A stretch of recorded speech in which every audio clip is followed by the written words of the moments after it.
دوبارہ نہیں چھڑتا اس ٹاپک کو. تو ابراہیم علیہ السلام نے اللہ کے لیے کیا دی؟ قربانی. قرآن کہتا ہے وَإِذِ ابْتَلَىٰ إِبْرَاهِيمَ رَبُّهُ بِكَلِمَاتٍ. حضرت ہاجرہ کو کہا نا ریگستان میں چھوڑ دو, کوئی لاجک بنتی ہے؟ اللہ کہہ رہے تو اللہ سے تھوڑی لاجک پوچھی جائے گی.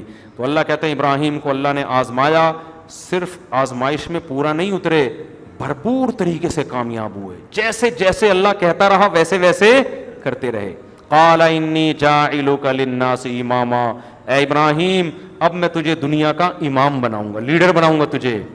لوگوں کو کہوں گا ابراہیم کو فالو کرو, تیری اولاد میں نبوت کو جاری کروں گا میں. تو یہ ہے جس کا آخرت پر یقین ہوتا ہے. تو قرآن, ہاں بات یہاں آئی تھی کہ ابراہیم علیہ السلام کے پاس بھی لوگ جائیں گے نا کہ آپ ہماری سفارش کریں, تو حضرت ابراہیم بھی کیا کہیں گے؟ نفسی نفسی, مجھے کس کی فکر ہے اپنی, میرا کیا بنے گا آج. تو اتنے بڑے بڑے پیغمبر تو میرے بھائی ہم اور آپ کس کھیت کی مولی ہیں. تو سوچو ایسے موقع پہ جب اناؤنسمنٹ ہو کہ فلاں بن فلاں قد فاز, وہ کیا ہو گیا؟ کامیاب. اور اعمال نامہ دائیں ہاتھ میں لا کے پکڑا دیا جائے, کتنا بڑا پہاڑ ہوگا جو ہمارے سر سے اٹھے گا. تو قرآن کہتا ہے فوراً یہ اعمال نامہ لے کے مڑے گا اور کہے گا ہاں ارے اقرؤ کتابیہ, لوگوں میرا اعمال نامہ پڑھو. انی ظننت انی ملاق حسابیہ, مجھے یقین تھا کہ ایک دن میرا اعمال نامہ ملنے والا ہے, تبھی میں نے قربانیاں دی خدا کے لیے, تبھی میں نے روزے رکھے, صدقے کیے, صدقہ خیرات کیا, اپنا پیٹ کاٹ کے غریب کا پیٹ بھرا میں نے, رشتہ داری جوڑی میں نے, یہ ساری قربانیاں میں نے اس دن کے لیے دی تھی, مجھے یقین تھا. انی ظننت انی ملاق حسابیہ فہو فی عیشۃ راضیہ. قرآن کہتا ہے یہ اس دن ایسی عیش کی زندگی میں ہوگا کہ زندگی اس سے خوش ہوگی. یہ بھی بلاغت ہے قرآن کی. بس یہ کر کے میں بیان ختم کرتا ہوں. قرآن یہ نہیں کہہ رہا ایسی زندگی میں ہوگا کہ یہ زندگی سے خوش, نا نا نا نا نا, زندگی اس سے کیا ہوگی. یہ ہم یہ لفظ کب استعمال کرتے ہیں, یہ قرآن کی بلاغت ہے. اب اس پہ سائنسی اعتراضات نہیں ہوتے کہ زندگی میں تو شعور ہی نہیں ہے, وہ کیسے خوش ہوگی, یہ تو بلاغت ہے نا. ہم دیکھو جب کوئی آدمی کے سارے کام ٹھیک ہو رہے ہوں, کچھ لوگوں کے سارے کام الٹے ہو رہے ہوتے ہیں, دیکھا ہوگا آپ نے, ایسے لوگ بھی ہوتے ہیں نا, آ کے دکھڑے بیچارے سنا رہے ہوتے ہیں, یار ہم شادی کی تو رشتہ نہیں ہوا, عین وقت پہ لڑکی والے بھاگ گئے, نہ شادی ہو رہی ہے نہ کوئی بزنس ہو رہا ہے ہمارا. کہہ رہا ہے اچھا چلتا ہوا بزنس میں نے خریدا تھا, جس دن حلیم کی دیگ پہ میں بیٹھا اسی دن سے حلیم سڑنا شروع ہو گیا. بندہ خالی چینج ہوا ہے, وہی بزنس تھا, میں جا کے بیٹھا ہوں, انڈوں پہ مرغی بیٹھی ہوئی تھی, میں نے اپنی مرغی لا کے بٹھا دی, انڈے سڑ گئے. عجیب عجیب لوگوں کے بیچاروں, اللہ سب کے مسائل سے بچائے. یار جس دن میں نے سونا خریدا اسی دن گولڈ نیچے آ گیا.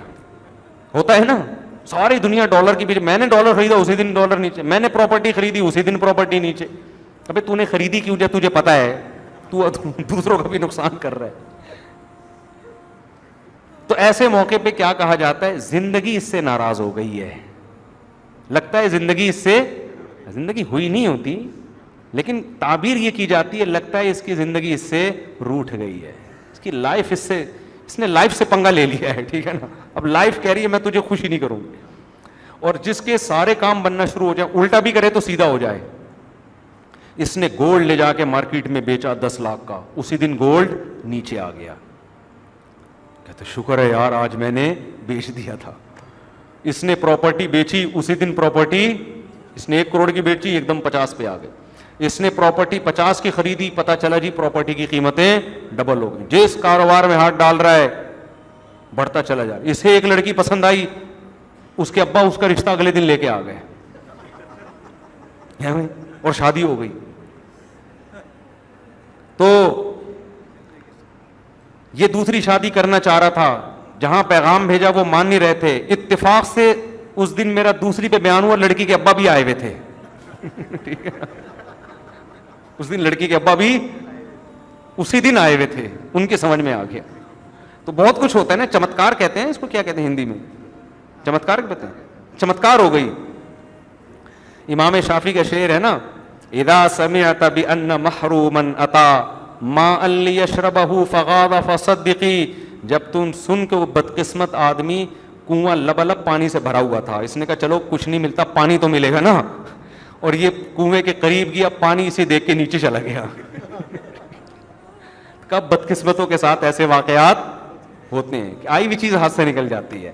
وَإِذَا سَمِعْتَ بِأَنَّ مَجْدُودًا حَوَىٰ عُودًا فَأَثْمَرَ فِي يَدَيْهِ فَحَقِّقِي. اور اگر کسی خوش قسمت کا پتہ چلے نا کہ درخت نہیں لگایا, درخت میں تو بڑا ٹائم, ہاتھ میں ٹہنی لی اور اسی نے وہیں پھل دینا شروع کر دیے, تو مان لیا اگر خوش قسمتوں کے ساتھ ایسا ہوتا ہے. تو خیر یہ تو شاعری میں تو تھوڑا مبالغہ ہوتا ہے نا. تو جب سارے کام بن رہے ہوں تو دوست کیا کہتے ہیں, یار لگتا ہے تیری لائف تجھ سے خوش ہو گئی ہے, تیری زندگی تجھ پہ مہربان ہو گئی ہے.